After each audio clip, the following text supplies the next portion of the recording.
कथा सुनने चाहिए। केवल संकल्प मात्र से कलयुग का यह विशेष बात है, कलयुग में केवल आप संकल्प ले लें अच्छे कार्य का कि हम सत्यनारायण भगवान की कथा कल सुने, आपको फल मिल गया। लेकिन अब रोज थोड़ी है कहता रोज कराए को मत, ऐसा नहीं कि माने किसी कारणवश आप उसको नहीं कर पाए तो भी फल मिल गया। लेकिन पाप कर्म का अगर संकल्प लेते हैं कि मैं फला आदमी को कल मारूंगा और नहीं मार पाए तो पाप नहीं लगा।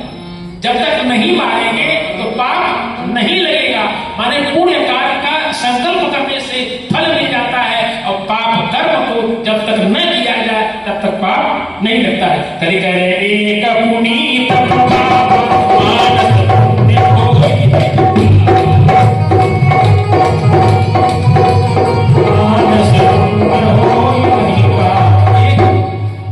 ये कलयुग की विशेषता है कि मानसिक पाप नहीं लगता, मानसिक पुण्य का फल तो मिल जाता है लेकिन मानसिक पाप का फल करने पर लगता है, संकल्प करने मात्र से नहीं होता।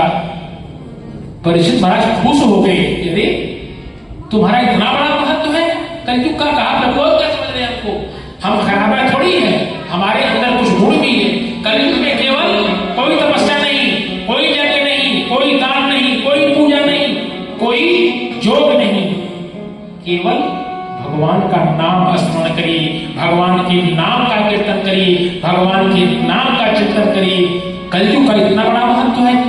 भगवान परीक्षित महाराज जो अति प्रसन्न हो गए, अब कलयुग को मौका मिल गया कि प्रभु अगर आपको हमारा एक गुण अच्छा लगा ना तो हमको एक अच्छा स्थान और दे दीजिए, कहें कि हमारा परिवार बहुत बड़ा है। तब कहा प्रभु हमको जो है एक स्थान दे दीजिए सोना का, हमारा पास स्वर्ण में भी हो जाए। परीक्षित ने कुछ न सोचा न विचारा, कहा कि ठीक तुमको भाई 5वां स्थान और देते हैं, तुम्हारा जो है स्थान स्वर्ण में भी हो जाए।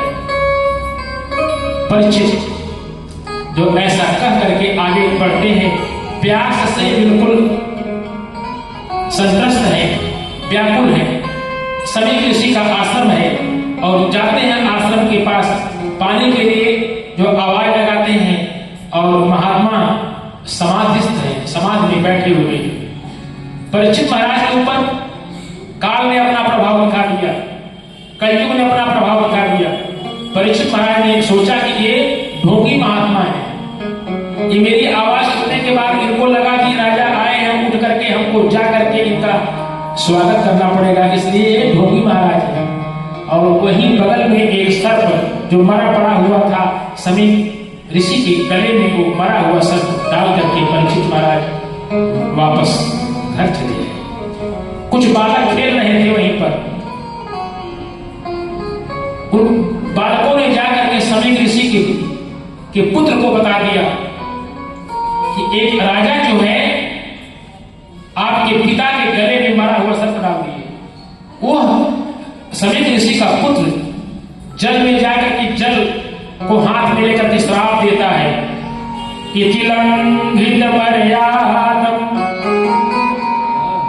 राजा होकर के मर्यादा का उल्लंघन किया। मैं इसको श्राप देता हूं कि आज के 7वें दिवस जो यही मरा हुआ रक्षक सर्प उस राजा को डस ले और उसकी मृत्यु हो जाए।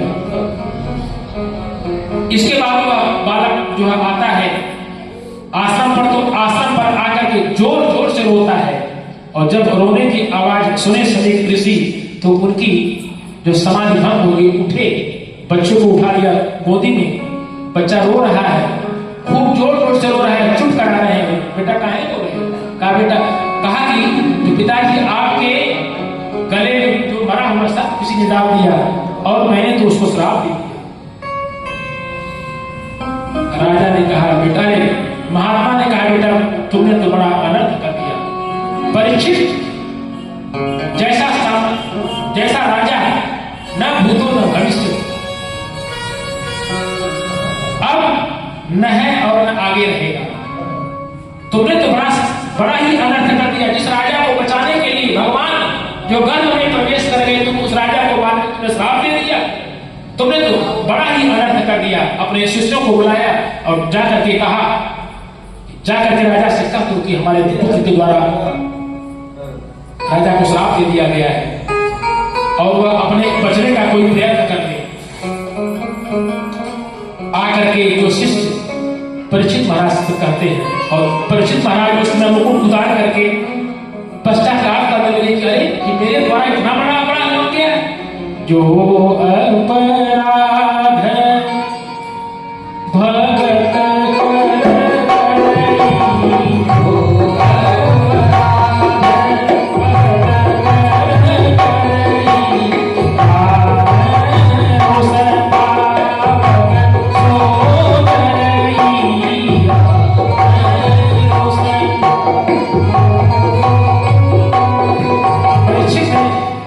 परीक्षित आज बैठ करके पश्चाताप कर रहे हैं कि मेरे द्वारा एक संत महात्मा का अपराध हो गया। मैंने ऐसा अपराध किया कैसे? मैं तो पांडव के वंश को मैंने कलंकित कर दिया। वह ऐसा सोच रहे थे और उसी समय जो है ऋषि के शिष्य पहुंच गए और कहा कि ऋषि पुत्र के द्वारा आपको श्राप दे दिया गया। राजा तत्काल जो अपने पुत्र जन्मेजय को बुलाते हैं और उनका राज्य अभिषेक करते हैं और इसके बाद वह वहां से राजपाट सब कुछ छोड़ करके चल देते हैं कहाँ? गंगा जी के किनारे हिमालय के तलहटी में और जाकर के वहां बैठ जाते हैं। जैसे ही लोगों ने सुना, संत महात्माओं ने सुना कि परीक्षित ऐसे राजा को श्राप मिल गया है और जाकर के परीक्षित के पीछे पीछे तमाम ऋषि महर्षि अमलात्मा विमलात्मा पुण्यात्मा संत लोग पूरी प्रजाजन सभी लोग जो है जाकर के गंगा के तट पर अपने राजा परीक्षित के साथ बैठ गए। सभी संतों का सम्मान करते हैं। परीक्षित जी कहा कि आप लोग की बड़ी कृपा हमारे ऊपर है कि आप लोग सोचिए हमारे साथ यहाँ तक आए, लेकिन मैं जो अपने को बड़ा अभागा समझ रहा हूँ कि पांडव के वंश में मैं पैदा होकर के एक कलंकित कृत्य मेरे द्वारा हो गया। अब आप लोग जो है 7 दिवस का समय मेरे पास है, अब आप लोग मेरी मुक्ति का उपाय बताइए। हम सभी के पास भी केवल 7 दिवस है, जो 8वां दिवस नहीं बना है हम सबके लिए, और हम सबको मरना है क्योंकि जितने भी जीव हैं सभी लोग मरण धर्मा है। आज जो है परीक्षित महाराज पूछ रहे हैं म्रियमाणस्य किम कर्तव्यो, मरने वाले व्यक्ति को क्या करना चाहिए? जिस व्यक्ति की मृत्यु सन्निकट हो, क्या हम लोगों को पता है? आप सोच लीजिए, परीक्षित जी को तो पता था कि हमारी मृत्यु 7वें दिवस हो जाएगी। क्या हम सबको पता है कि हमारी मृत्यु कब होगी? इसके बाद भी हम लोगों को अहंकार है, किसी को शरीर का, किसी को परिवार का, किसी को धन का, किसी को समाज का। परीक्षित जी को तो यह ज्ञात था कि हमारी मृत्यु 7 दिन के पहले नहीं होनी है। क्या कोई गारंटी देगा कि हमारी मृत्यु कब हो जाएगी? आज जो है परीक्षित जी पूछ रहे हैं कि म्रियमाणस्य किम कर्तव्यो, मरने वाले व्यक्ति को क्या करना चाहिए? किसी के पास कोई उत्तर नहीं है और उसी समय कौन पहुंचता है? तत्रा भगवान व्यास पुत्रो यदि क्षयाना मटमानो न पेचे अलक्षलिंग निज लाभ तुष्ट वृतैष्ट बाले रवधूत वेश। उसी समय एक 16 वर्ष का सुखा बालक जिसके शरीर पर जो वस्त्र के नाम पर केवल कोपीन है, उसके पीछे सारे बच्चे लगे हुए हैं। नंगा बाबा, नंगा बाबा, नंगा बाबा, कोई पत्थर मार रहा है, कोई गाली दे रहा है। और वो जो इतने सुंदर थे भगवान सुखदेव जी की, उनके पीछे स्त्रियां लग गई सब। लेकिन भगवान सुखदेव जिनको की स्त्री और पुरुष के विषय में कोई ज्ञान नहीं है कि कौन पुरुष है कौन स्त्री है, उनको पता नहीं। अलक्षलिंगो निज लाभ तुष्टो वृतैष्ट बाले रवधूत वेश। ऐसे हमारे भगवान सुखदेव महाराज हैं। जैसे ही सुखदेव भगवान का वहां प्रवेश होता है, हजारों हजारों वर्ष के जो ऋषि महात्मा हैं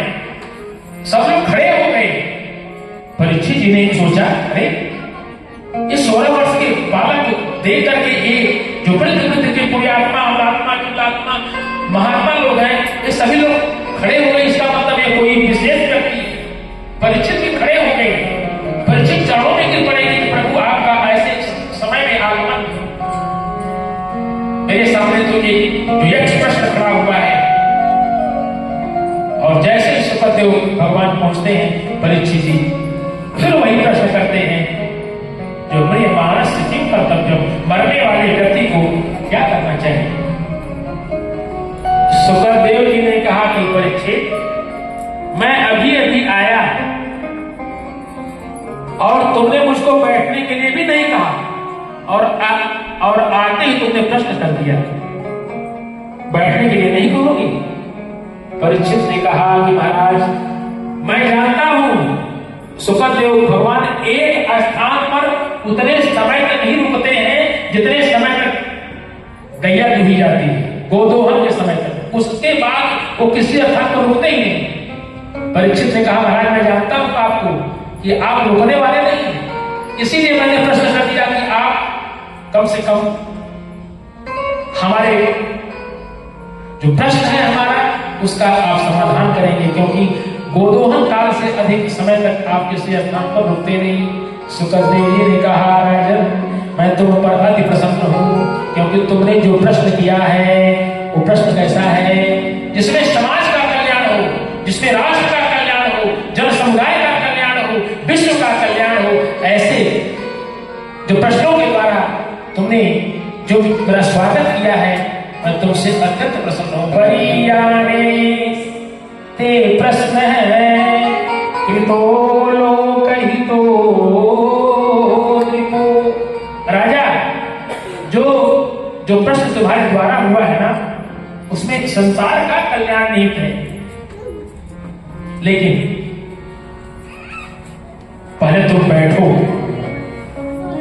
राजा ने कहा कि प्रभु, मेरे पास समय बहुत कम है, मेरे पास समय बहुत कम है। कहा कि आपके पास कितना समय है? कहा 7 दिवस। कहा एक राजा थे खटवांग। खटवांग जो है ये इक्ष्वाकु वंश के राजा थे। देवताओं और असुरों में युद्ध हो गया, देवताओं की ओर से लड़ने के लिए गए थे। ऐसे राजा यहाँ हुआ करते थे कि देवताओं की भी सहायता करते थे। जब खटवांग ऋषि पहुंच गए देवताओं की सहायता करने के लिए, तो असुरों को मार के भगा दिए और देवताओं का राज जो बैकुंठ पर हो गया, देवलोक पर हो गया। देवता लोग भगवान खटवांग पर बड़ा प्रसन्न हुए, तो खटवांग से कहा कि अब आप जाइए।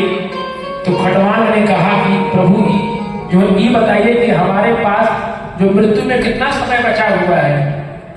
देवताओं ने देखा तो कहा कि 1 मुहूर्त का समय बचा हुआ है, अब आपकी मृत्यु होने वाली है।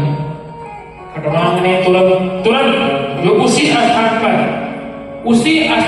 बैठ गए और भगवान के चरणों में अपना समर्पण कर दिया। कहा जब खटवांग की मुक्ति हो सकती है तो तुम्हारे पास तो 7 दिन है। 7 दिन तो बहुत है, लेकिन आइए पहले क्या करो। कहा कि पहले 4 आसन सिद्ध करो। कौन कौन? जितासनो, जितश्वासो, जितसंगो, जितेंद्रिय है, अस्थूल भगवतो रूपे मनः संधारे। अगर जो भगवान को पाना चाहते हैं ना, तो केवल समय लगेगा 6 महीने का। 6 महीने का बाबा ने लिखा दोहावली में, 6 महीने में भगवान का दर्शन हो जाएगा। लेकिन करना क्या पड़ेगा? पयाहार फल खाई जप राम नाम खटमास। 6 महीने, केवल 6 महीने दूध का आहार लीजिए, पयाहार फल खाइए, जप राम। कितने महीने? 6 महीने। तुलसी कह रहे हैं गोस्वामी तुलसीदास जी, सकल सुमंगल सिद्धि तबै करतल तुलसीदास। लेकिन आपको पहले क्या करना होगा? जितासन। पहले एक आसन को सिद्ध करिए। जैसे हम बैठे हुए हैं और आप लोग क्या हो एक करें, क्या हो एक करें, क्या हो एक करें। कथा सुनने का नियम है, हम आपको आगे सुन लीजिए ध्यान से। कथा स्थल पे जब भी कथा सुनने के लिए आए, सिर्फ पगड़ी नहीं होनी चाहिए, नंबर 1। नंबर 2, कभी भी पैर फैला करके कथा नहीं सुनी जाती।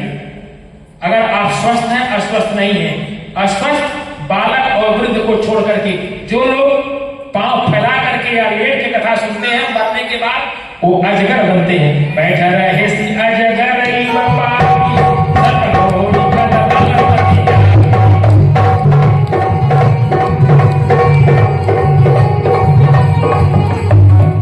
अजगर होते हैं। और सुन लीजिए, कथा जैसे हो रही है यहाँ पर, बीच में जो आप बात करते हैं ना,